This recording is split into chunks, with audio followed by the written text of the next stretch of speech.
They said the Bucs were done, washed, forgotten. But what if I told you they're about to shock the entire NFL? What if the most disrespected team in the league is actually the most dangerous? This is more than football. This is about proving the world wrong. Let's talk about the Tampa Bay Buccaneers, the team no one sees coming until it's too late.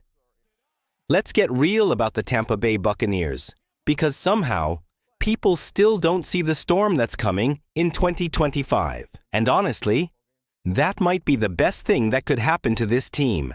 This year's Bucs squad isn't just good. They're angry, focused, and hungry. You've got a locker room full of guys who have been doubted, disrespected, and completely overlooked.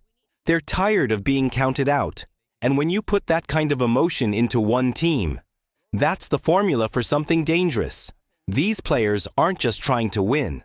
They're trying to make a statement. They're playing with chips on their shoulders and fire in their hearts. Every single week, they want to prove the NFL wrong. And right now, this team is already getting disrespected again. Pete Prisco just dropped his annual top 100 NFL players list. And it was honestly shocking how underrepresented the Buccaneers were. And yeah, Pete's a respected name. He's said good things about Tampa in the past.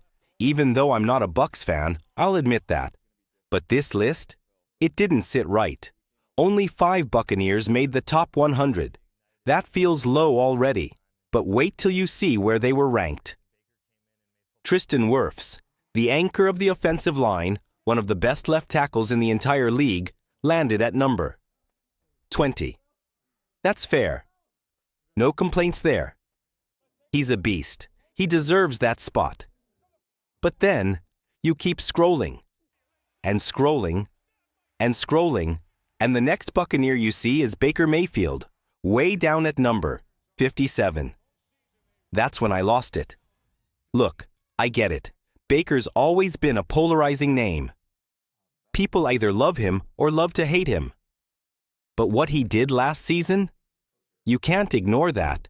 He had the best year of his career, and one of the best seasons any quarterback had in the league in 2024.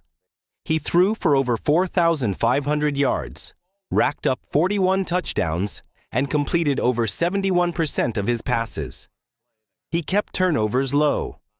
He carried the offense even after Mike Evans missed 3 games, and Chris Godwin suffered a season-ending injury in Week 7.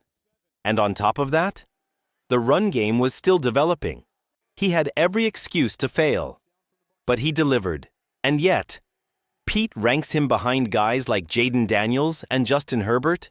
Jayden Daniels is exciting, no doubt. Electric, mobile, clutch. I love watching him. He might even have the highest ceiling in the league right now. But let's be real. Baker already did it. Daniels is still chasing that kind of season. Baker's already put it on tape. So let me get this straight.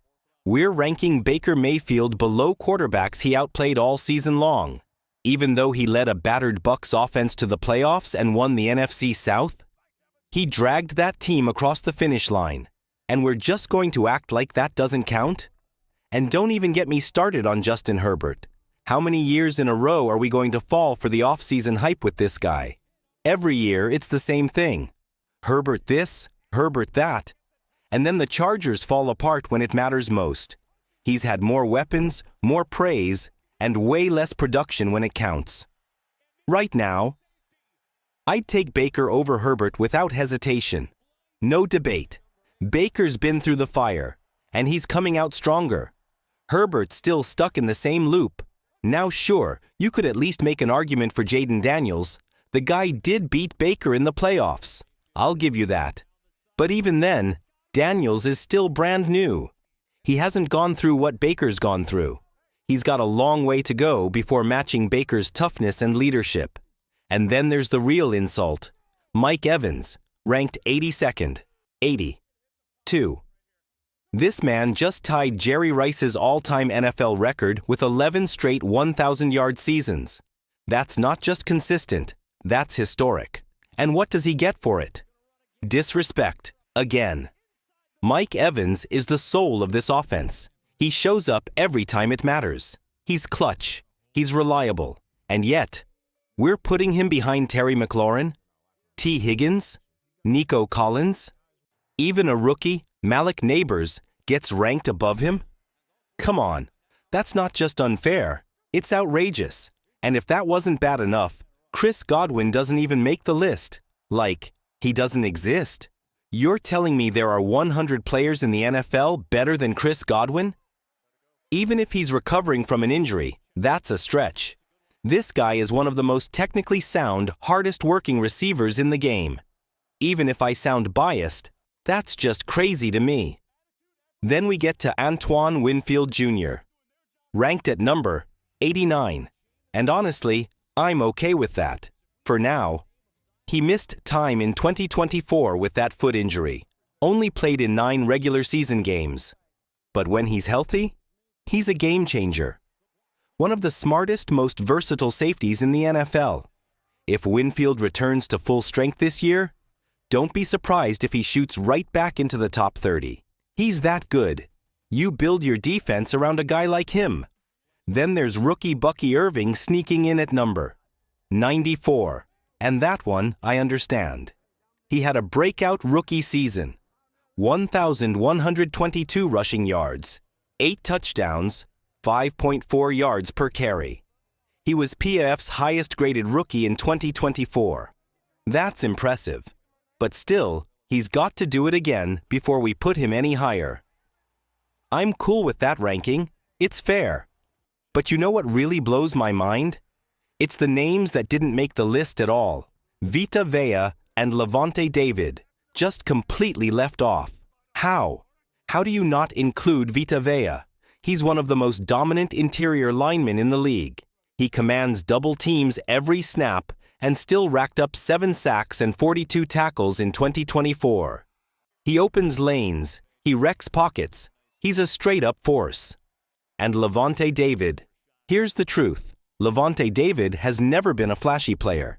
He's not out there making TikToks, he's not chasing camera time, and he's definitely not the loudest guy in the room. But that's exactly why people keep sleeping on him.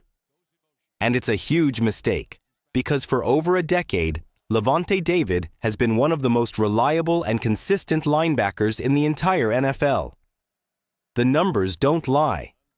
In 2024, his 13th season, he led the Buccaneers' defense with 122 tackles, 5.5 sacks, 9 tackles for loss, 6 passes defended, 1 interception, and 3 forced fumbles. That's not just solid. That's elite production. He's the glue that holds this defense together. And yet, somehow, he gets left off the list, while a guy like Bobby Wagner, who's been in decline, still makes it. That's not just a snub. That's straight-up disrespect. And here's the thing.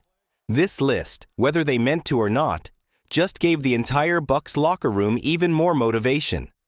Once again, this team is being undervalued. Once again, these players are being doubted. And once again, they're going to use that doubt as fuel. From Baker Mayfield, trying to prove he belongs in the conversation with the league's best quarterbacks, to Mike Evans, showing he's still one of the most dominant and clutch receivers of his generation, to Lavonte David, who's been grinding in silence for 13 years and still isn't getting the respect he deserves. This whole squad is built on fire, grit, and proving people wrong. And no one right now shows that energy better than the rookie, Benjamin Morrison. I listened to his interview on the Outliers podcast, and let me tell you, this dude has the perfect mindset for Tampa Bay. The story he told, it stuck with me. He said the Buffalo Bills told him, straight to his face, that they were going to draft him. They gave him their word. He believed it. Then, the draft came, and they passed on him, chose someone else. And now, Morrison's coming into his rookie year with a list of receipts and a serious chip on his shoulder. He's not just playing football, he's coming to prove people wrong. But let's be clear, Morrison isn't some unknown long shot. He was a projected first-round pick before that unfortunate hip injury ended his 2024 season at Notre Dame. The only reason he fell to the second round was because some teams got scared. But this kid is no gamble. He's smart. He's tough. He's been tested. From the moment he stepped onto the field as a freshman, Morrison was going up against NFL-caliber receivers. He even held his own against Marvin Harrison Jr., one of the best wideouts college football has ever seen. He's not just experienced, he's proven. So when people compare Morrison to Ronda Barber, I get it. That's a bold comparison, no doubt. Barber is a legend, but the style of play, the instincts, the ball skills, the awareness, it's all there. Morrison plays with eyes in the back of his head. He sees plays before they happen. That's special. And the Bucs might have just found a future star in their secondary. Benjamin Morrison isn't a freak athlete. He's not the fastest. He's not the biggest. But what makes him special is his brain. He wins with football IQ, not raw speed. He understands angles. He understands routes. He understands leverage. And that's exactly what made Ronda Barber a legend in Tampa Bay. If Morrison stays healthy and keeps learning in this defense, we could be looking at the best Buccaneers corner since Barber himself. And let's be clear, he's going to be tested right away. Tampa Bay faces one of the toughest wide receiver schedules in the NFL this season. Just listen to this lineup. A.J. Brown, Devonta Smith, Garrett Wilson, Brandon Ayuk, Amon-Ra St. Brown, Chris Olave, Tyreek Hill, Jalen Waddle, Puka Nacua, Devontae Adams. That's not a schedule. That's a gauntlet. And for a rookie like Morrison, it's a chance to prove everything. If he can stand tall against those names, if he can fight and hold his own, this Bucs secondary might become one of the most feared units in football. But here's the part no one's talking about. While the media focuses on flashy headlines and rising hype teams, they're missing the real story in Tampa Bay. This roster isn't just dangerous, it's deep and experienced. They're returning their starting quarterback, their top 2 wide receivers, when healthy, their best offensive linemen, all 3 linebackers, and most of their defensive core. That's rare. That's powerful. That's continuity. And that wins in the NFL. And they didn't stop there. They added young stars like Jalen McMillan, who built real chemistry with Baker during his breakout rookie season, and Graham Barton, who struggled early in his transition from left tackle to center, but has the tools to figure it out. And of course, Emeka Egbuka, the late first-round pick from Ohio State, brings more explosiveness to an already loaded receiver room. As an Ohio State fan, I'll admit I'm a little biased, but that pick, that's a steal. He's going to shine. While the rest of the NFC South is rebuilding, the Bucs are moving forward with a plan, and it shows. Jason Licht, the general manager, deserves serious credit. This roster wasn't built overnight. It's been crafted through smart signings, mid-round gems, and keeping veterans who still have fire in their game. It's a perfect balance of youth and experience, value and power, leadership and hunger. Let's not forget, this team went 10-7 last year, won the NFC South for the 4th straight time, and made the playoffs for the 5th year in a row. Yes, they lost in the wildcard round, on a last-second field goal to the Commanders. That stung. But this isn't a team trying to just sneak into the playoffs again. This is a team looking for revenge. The only major challenge? Offensive coordinator Liam Cohen left after agreeing to return. He took the head coaching job in Jacksonville, creating a sudden hole in the staff. But the Bucs had a plan. They promoted Josh Grizzard, just 34 years old, from pass game coordinator to offensive coordinator. He's got experience from the Miami Dolphins under Mike McDaniel, and now, for the first time, he'll be calling the plays. And the good news? All 11 offensive starters are returning. That means chemistry. That means trust. That means this offense won't miss a beat. So if you're still sleeping on the Buccaneers heading into 2025, that's your mistake. Keep doubting Baker Mayfield.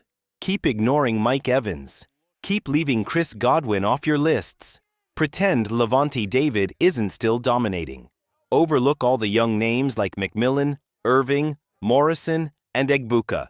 Go ahead, write them off, because this Bucks team, they hear you. They see the rankings, and they're coming to make noise in 2025. They've got the talent. They've got the leadership. They've got the experience. And now, more than ever, they've got something to prove. Now it's your turn. How confident are you in the Tampa Bay Buccaneers this season? Rate their chances in the comments below. 1 to 10. Are they contenders? Are they being overlooked? Or are we overhyping them? And don't forget, if you felt the passion in this video, drop a like, subscribe, and tell me what you want to see next. Bucks Nation, stand up. 2025 is personal.